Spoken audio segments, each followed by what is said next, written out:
Dubai के शेख समंदर में 5 किलोमीटर तक फैला एक ऐसा आइलैंड बनवा रहे थे जिसके हर विला के बाहर प्राइवेट बीच मौजूद होगा।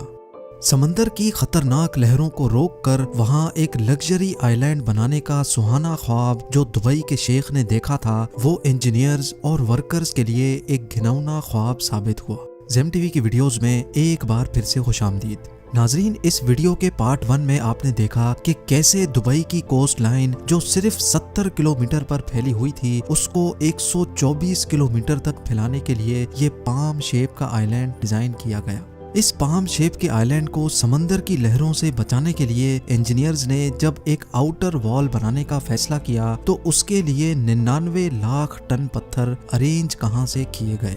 जिन पत्थरों को समंदर में डालकर ये आउटर आइलैंड बनाया जा रहा था, उनमें से अगर एक भी पत्थर सही पोजीशन में नहीं रखा गया तो आइलैंड किसी भी वक्त तबाही का निशाना बन सकता है। ये चेक करने के लिए डाइवर्स 30 मीटर पानी के नीचे जाते थे और हर एक पत्थर की पोजीशन चेक करके बाहर बैठी टीम को ओके का सिग्नल देते थे। Challenge number 5। पाम जुमेरा की कंस्ट्रक्शन स्टार्ट हुए अभी 6 महीने गुजर चुके थे और इंजीनियरिंग टीम ने 4 किलोमीटर लंबा ब्रेक वाटर बना लिया था, लेकिन 7 किलोमीटर अभी भी बनाना बाकी था। दुबई के क्राउन प्रिंस शेख मोहम्मद बिन रशीद अल मखतूम ने इंजीनियरिंग टीम को ये आइलैंड बनाने के लिए जो डेडलाइन दी थी वो थी सिर्फ और सिर्फ 2.5 साल। यानी अब इंजीनियर्स के पास बकाया सिर्फ 21 महीने बचे थे, जिसमें ये ब्रेक वाटर भी कंप्लीट करना था और साथ साथ इसके अंदर पाम शेप का आइलैंड भी। इंजीनियर्स के लिए खड़ा होने वाला चैलेंज ये था कि अगर इन्होंने ब्रेक वाटर कंप्लीट करने के बाद अंदर के आइलैंड बनाने का काम शुरू किया तो ये शेख की दी गई डेडलाइन पर पूरा नहीं उतर सकेंगे, और अगर पहले अंदर के आइलैंड पर काम शुरू किया तो समंदर की लहरें इस आइलैंड को निगल जाएंगी। यानी अब इंजीनियर्स एक ऐसे जाल में फंस चुके थे जिसमें से निकलने के लिए उनको अपनी प्लानिंग चेंज करनी पड़ी। इस चैलेंज से निपटने के लिए इंजीनियर्स ने फैसला किया कि दोनों आइलैंड्स की कंस्ट्रक्शन एक साथ चलेंगी। यानी जैसे जैसे ब्रेक वाटर बनता चला जाएगा, उस हिस्से के अंदर पाम आइलैंड को भी साथ साथ ही बनाना पड़ेगा।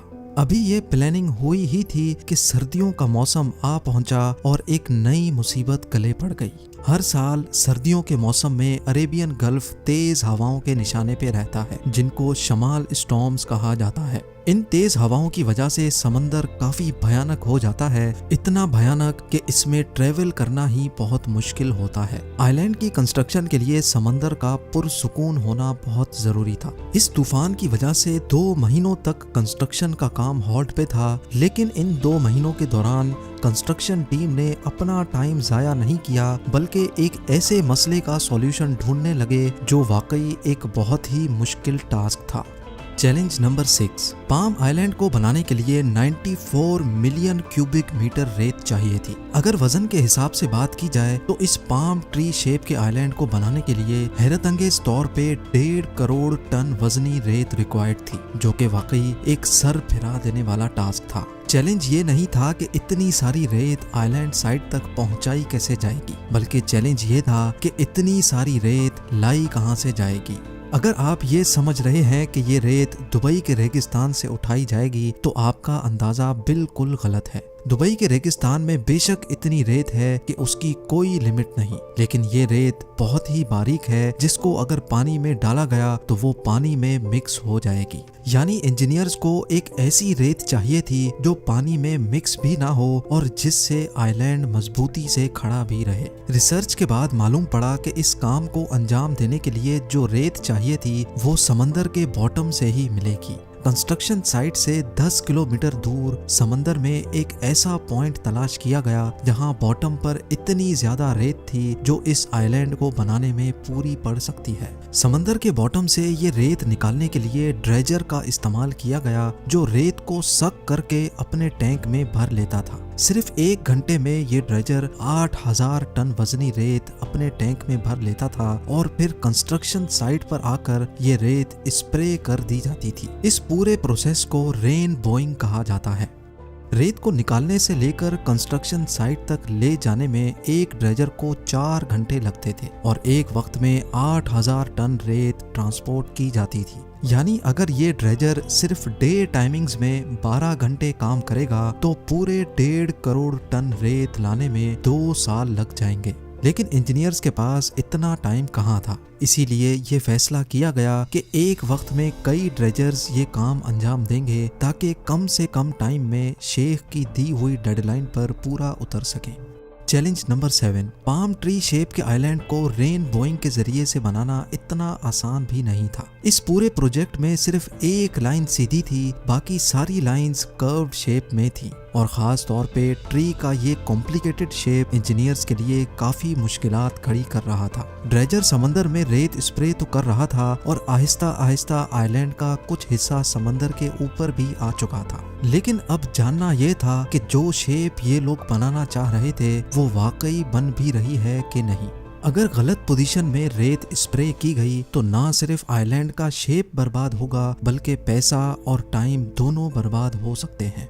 इसी वजह से ये फैसला किया गया कि 650 किलोमीटर ऊपर आसमान में अर्थ के गिर्द घूमने वाली सैटेलाइट की मदद ली जाए। जी हाँ, अर्थ के गिर्द घूमने वाली सैटेलाइट के जरिए पाम जुमेरा साइट की फोटोज ली गईं, जिससे ये साबित हुआ कि अभी तक आइलैंड का जितना भी काम हुआ है उसकी शेप प्लान के मुताबिक ही है। शेख को ये जानकर खुशी तो हुई, लेकिन जैसे जैसे ड्रेजर सैंड स्प्रे करता जा रहा था उसकी मुश्किलात में उतना ही ज्यादा इजाफा भी होता जा रहा था। ना ही समंदर में ट्री शेप की कोई आउटलाइन थी और ना ही ऐसी कोई आउटलाइन यहाँ बनाई जा सकती थी। ड्रेजर का अंदाजे से समंदर में रेत स्प्रे करके पाम ट्री शेप को मेंटेन रखना काफी ज्यादा मुश्किल हो रहा था।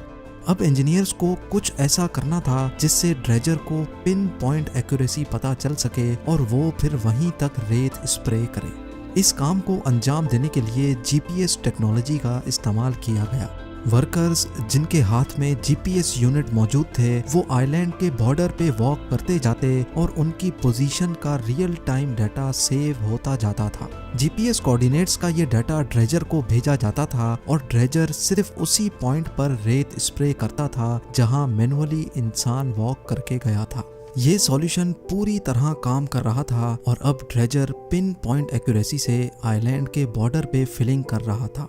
चैलेंज नंबर 8, पाम जुमेरा की कंस्ट्रक्शन को स्टार्ट हुए 1 साल से भी ऊपर हो चुका था। ब्रेक वाटर 8 किलोमीटर बन चुका था और दूसरी तरफ पाम आइलैंड की टीम भी दिन रात सिर्फ इसी काम पर लगी थी। अभी तक पाम आइलैंड की 16 में से 9 शाखें बन चुकी थीं। तभी इंजीनियरिंग टीम के सामने एक ऐसा चैलेंज आ खड़ा हुआ जो उनके वहमो गुमान में भी नहीं था। ब्रेक वाटर, जिसको असल में समंदर की ताकतवर लहरें रोकने के लिए बनाया जा रहा था, उसने अपना काम दिखाना शुरू कर दिया था।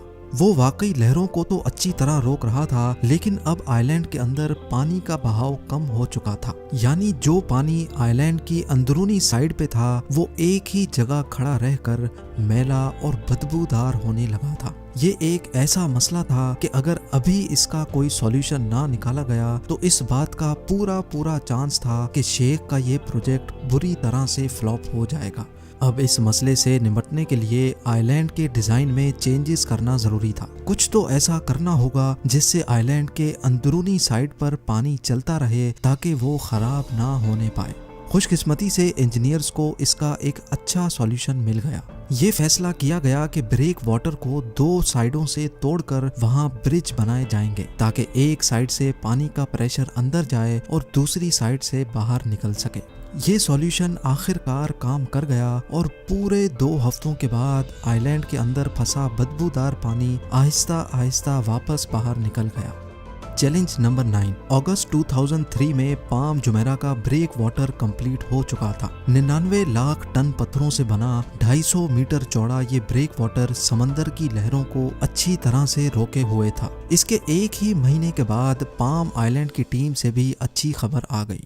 1.5 करोड़ टन रेत से बनाए जाने वाले पाम ट्री की 16 शाखें भी कंप्लीट कर ली गई थी। ड्रेजर्स जो 1 साल से मुसलसल चल रहे थे, उनका भी आराम करने का वक्त अब आ चुका था। इंजीनियरिंग टीम ने वक्त से पहले ही हैरत अंगेज तौर पे पूरा आइलैंड कंप्लीट कर लिया था और अब इस पर विलाज, शॉपिंग मॉल्स और होटल्स बनाने की बारी थी। लेकिन मसले ऐसे थे जो किसी भी सूरत में इंजीनियरिंग टीम की जान नहीं छोड़ रहे थे। अब एंड टाइम पर एक ऐसा चैलेंज आ खड़ा हुआ जिसने पूरे आइलैंड के लिए खतरा पैदा कर दिया था। जो रेत डालकर पाम ट्री का शेप बनाया गया था वो रेत अभी भी लूज थी। वक्त के साथ साथ रेत कॉम्पैक्ट हो रही थी और आइलैंड के कई हिस्से वापस पानी में जाना शुरू हो चुके थे। शेख के सपने के मुताबिक इस आइलैंड पर मेटल रोड्स और हजारों बिल्डिंग्स बनना थी, लेकिन उसके लिए जरूरी ये था कि आइलैंड की रेत बिल्कुल ठोस हो। ये मसला पूरी इंजीनियरिंग टीम के गले में आ चुका था और इसी वजह से सारा काम एक बार फिर से हॉल्ट हो गया। इस मसले का जल्द अज जल्द सॉल्यूशन निकालना बहुत जरूरी था, क्योंकि ये वो पॉइंट था जब पूरी दुनिया की नजरें इसी प्रोजेक्ट पर टिकी थी और इस आइलैंड की वजह से दुबई के शेख की इज्जत दांव पर लगी थी। इस मसले के अलावा एक और मसला भी था। दुबई अपनी जियोग्राफिकल लोकेशन के हिसाब से वैसे ही अर्थक्वेक जोन के करीब है और अगर यहाँ कोई अर्थक्वेक आया तो इसके इंतहाई खौफनाक नताइज हो सकते हैं। पाम आइलैंड की रेत जो पहले ही कॉम्पैक्ट नहीं थी, अर्थक्वेक के सिर्फ एक ही झटके से ये पूरा आइलैंड ऐसे ही खत्म हो सकता था जैसे इस पॉट में पड़ी रेत पानी के अंदर जा रही है। इस मसले का सिर्फ एक ही सॉल्यूशन था कि आइलैंड की रेत को 12 मीटर की गहराई तक कॉम्पैक्ट किया जाए, जबकि नॉर्मल रोड रोलर सिर्फ 6 मीटर की गहराई तक रेत को प्रेस कर सकता है। अब इस मसले से जान छुड़ाने के लिए इंजीनियर्स एक नया तरीका मैदान में लेकर आए। एक ऐसी हाइड्रोलिक ड्रिल मंगाई गई जो जमीन में जाकर अंदर वाइब्रेशन पैदा करती थी। इस वाइब्रेशन से रेत के जर्रात कॉम्पैक्ट हो जाते थे और जिस जगह ड्रिल सुराख करती थी वहां का हिस्सा फुल सॉलिड हो जाता था। ये एक्सपेरिमेंट पूरी तरह कामयाब हो चुका था, लिहाजा अब इस तरह के 2.5 लाख से भी ज्यादा सुराख करके 5 किलोमीटर तक फैले पूरे पाम आइलैंड को ठोस बना लिया गया। जिस आइलैंड को बनाने में 7 साल का वक्त लगना था, 40,000 वर्कर्स की मदद से इसको सिर्फ 3 सालों में ही कंप्लीट करके एक नया वर्ल्ड रिकॉर्ड बना लिया गया। जनवरी 2009 में सारी बिल्डिंग्स बनाने के बाद पहली बार पाम जुमेरा पब्लिक के लिए ओपन कर दिया गया। उम्मीद है जेम टीवी की ये वीडियो भी आप लोग भरपूर लाइक और शेयर करेंगे। आप लोगों के प्यार भरे कमेंट्स का बेहद शुक्रिया। मिलते हैं अगली शानदार वीडियो में।